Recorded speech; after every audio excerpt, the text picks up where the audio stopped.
बलिदान, बलि, बकरे की बलि चढ़ाते हैं, कोई भैंसे की बलि चढ़ा देते हैं और मांस को पकाकर देवी देवताओं को भोग लगाकर कहते हैं हमारी देवी तो मांग रही है, हमारी देवी मांग रही है। एक तो मांस खा रहे हैं, दूसरा किसी जीव की हत्या कर रहे हैं और तीसरा भगवान को बदनाम कर रहे हैं।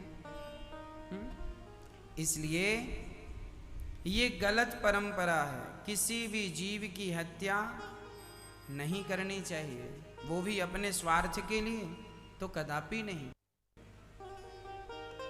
जब हम किसी जीव को प्राण वापस नहीं दे सकते, मरे हुए किसी भी जीव को हम जिंदा नहीं कर सकते, मरे हुए को जिंदा करने की सामर्थ्यता नहीं है, तो जिंदा को मारने की आज्ञा किसने दी?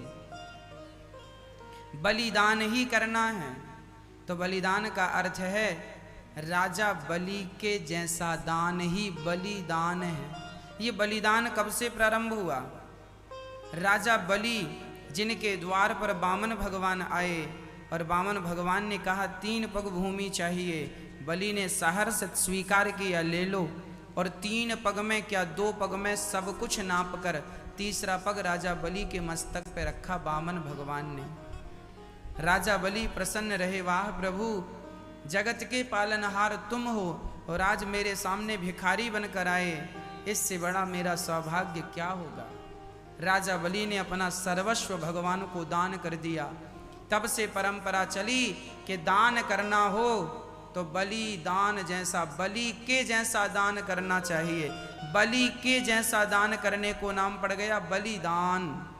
राजा बलि के जैसा दान, सर्वस्व दान करना बलिदान। और लोगों ने उसका गलत अर्थ लगा लिया कि बलिदान मतलब बकरे का सिर काटो।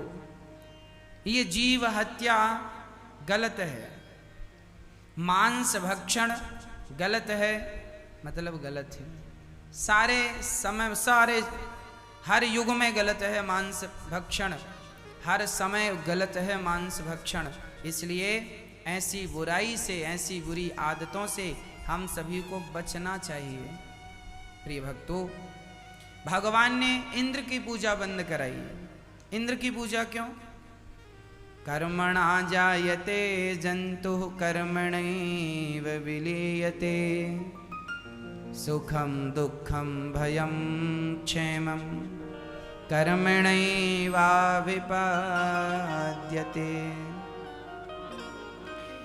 भगवान नंद बाबा को समझा रहे हैं, बाबा सारे प्राणी अपने जीव, हर व्यक्ति अपने कर्मों का फल पाता है।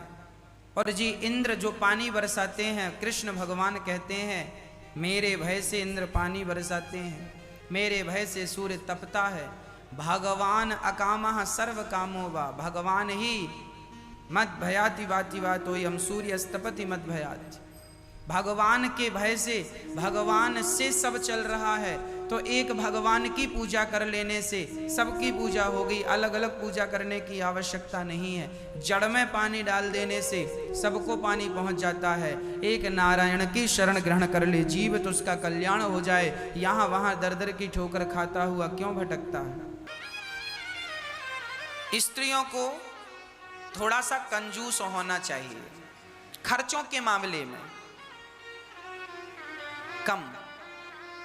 मुझे कंजूस की बात याद आई, एक नाम लिया तो मुझे कंजूसों की कथा याद आ गई। बात के लिए हमने अपने भाई से झगड़ा क्यों कर लिया? देखो वो भगवान के घर चला गया। सबको ही मर जाना है, ना तुम्हें रहना है ना हमें रहना है।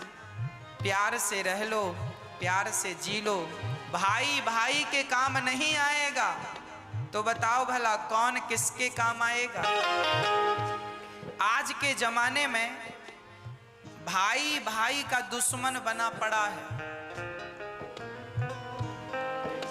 लोग वैष्णव देवी की यात्रा करने जाते हैं, 12-13 किलोमीटर की लंबी चढ़ाई चढ़ते हैं।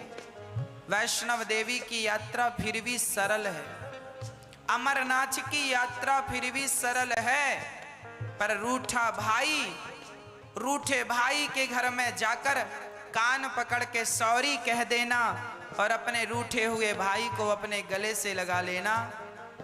ये वैष्णव देवी की यात्रा और अमरनाथ की यात्रा, दोनों यात्राओं से ये यात्रा कठिन है कि रूठे हुए भाई को मना लेना।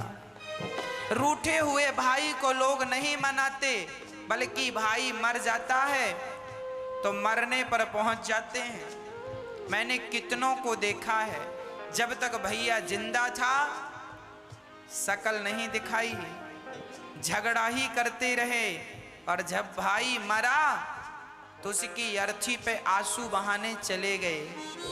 क्या करेगा वो? अब तुम्हारा रोना, तुम्हारे आंसू किस काम का? जब तक तुम्हारे भाई को तुम्हारी जरूरत थी तब तो उसके तरफ तुमने अपना ये हाथ नहीं बढ़ाया, उसे देखा नहीं, उसे माफ नहीं किया, और मर गया तो रोने आ गए। कैसे निर्दयी भाई हैं, झगड़ा करते हैं छोटी छोटी बातों पर। 10,000, 20,000, 50,000, 1,00,000 रुपए के लिए भाई भाई से झगड़ा हो जाता है। 1-1 इंच जमीन के लिए भाई भाई का झगड़ा हो जाता है।